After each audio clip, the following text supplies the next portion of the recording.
Kami dari kelompok 2 akan mempresentasikan tentang negara dan hukum. Nama-nama kelompok kami yaitu yang pertama Rika Putri Aulia, NIM 19-110-2019. Yang kedua, saya Soibatul Islamiyah, NIM 19-110-2019. Yang ketiga, Talia Rahmadina, NIM 19-110-2023. Yang keempat, Rinda Fitri Ayuni, NIM 19-110-2025.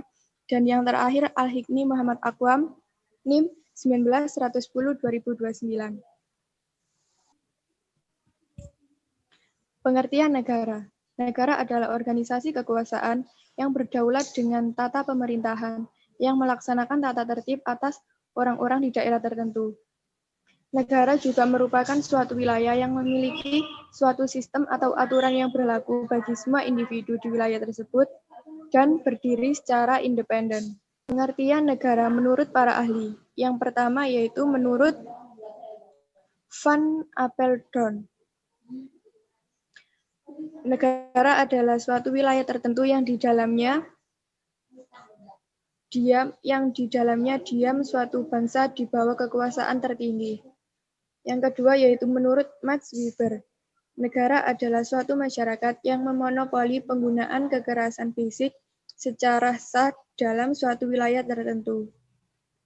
Dan yang ketiga menurut Profesor Miriam Budiarjo, negara adalah organisasi yang dalam suatu wilayah dapat memaksakan kekuasaannya secara sah terhadap semua golongan kekuasaan lainnya dan dapat menetapkan tujuan dan kehidupan dari kehidupan bersama itu.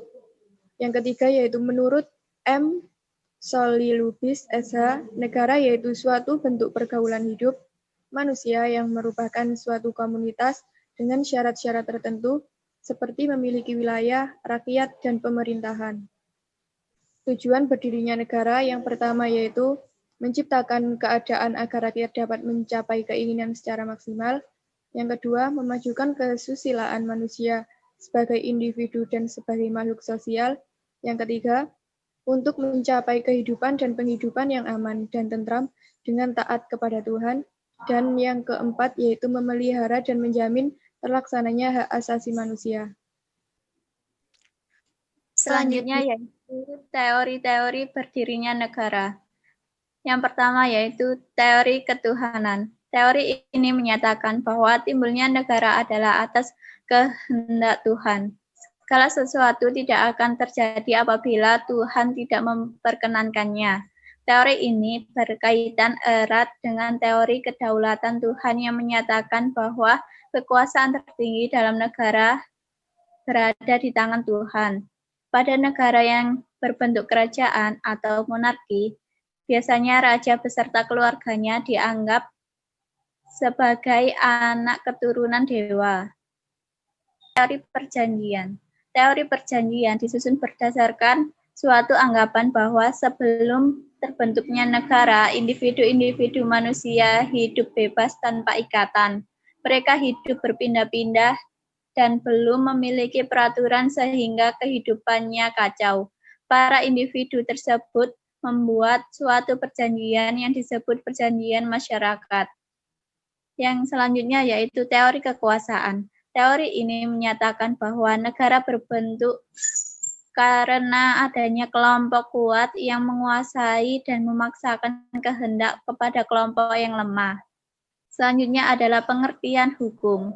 Hukum merupakan rules of the game, aturan-aturan permainan yang akan menyegah atau menghalangi penguasa dan manusia biasa berbuat sewenang-wenang. Hukum merupakan batas-batas individual dan penguasa dalam setiap interaksi kemasyarakatan, sehingga hukum akan merupakan perlindungan atas ketentraman umum dan keadilan dalam rangka mewujudkan kesejahteraan masyarakat manusia.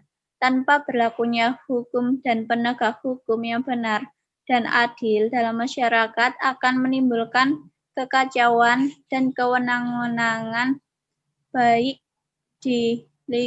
dilakukan oleh negara maupun individu manusia. Selanjutnya, Pengertian hukum menurut para ahli. Menurut Van Apeldoorn, hukum merupakan peraturan penghubung antar hidup manusia, gejala sosial, tidak ada masyarakat yang tidak mengenal hukum.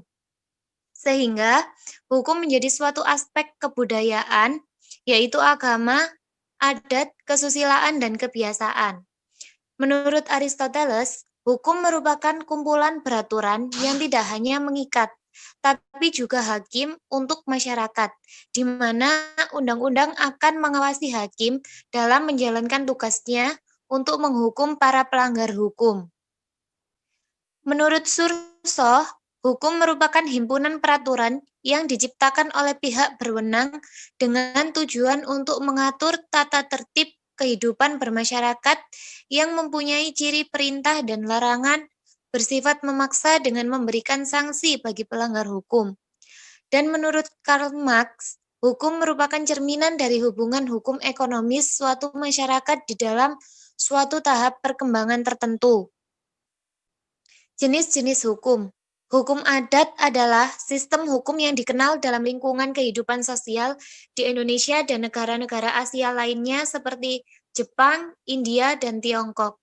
Sumbernya adalah peraturan-peraturan hukum tidak tertulis yang tumbuh dan berkembang dan dipertahankan dengan kesadaran hukum masyarakatnya.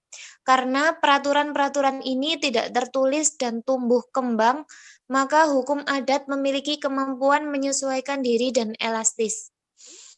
Dan hukum publik adalah hukum yang mengatur hubungan antara negara dengan warga negaranya, atau hukum yang mengatur tentang hal-hal yang berhubungan tentang masyarakat dan menjadi hukum perlindungan publik.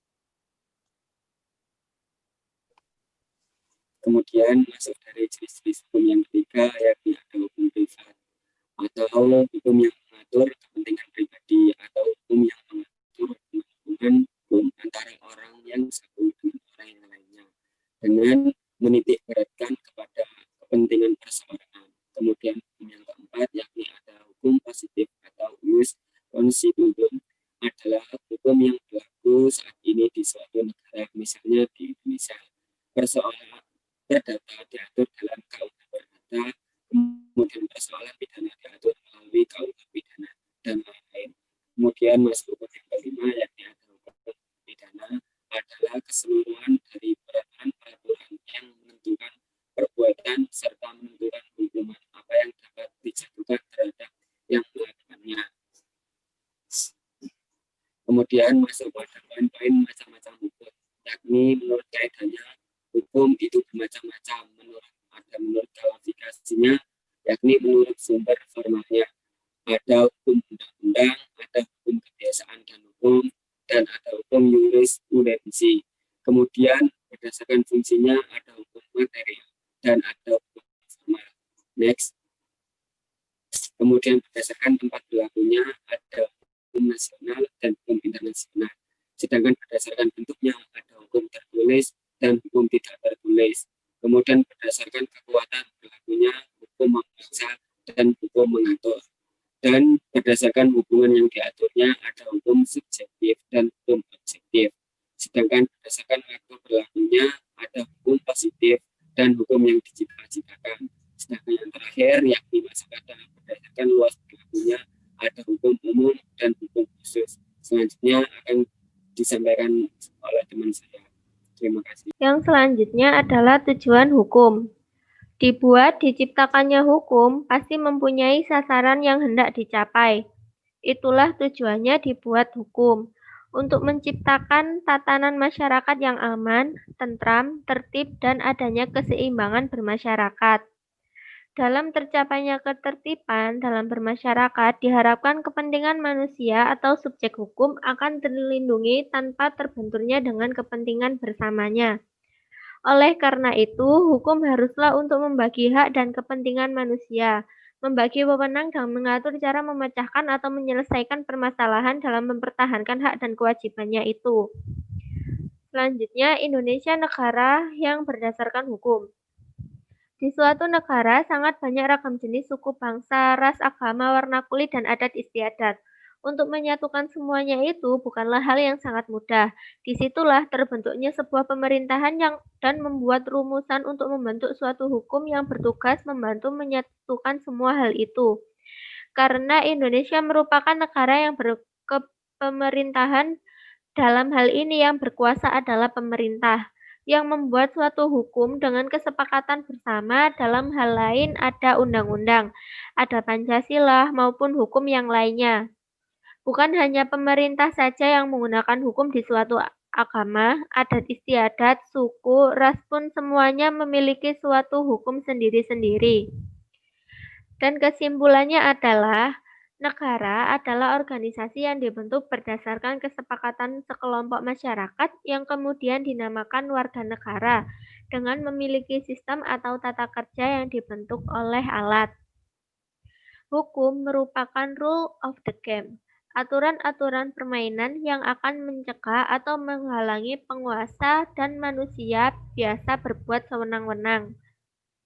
Tujuan hukum adalah untuk menciptakannya tatanan masyarakat yang aman, tentram, tertib, dan adanya keseimbangan bermasyarakat, dan negara sebagai tempat untuk mewujudkan hal tersebut.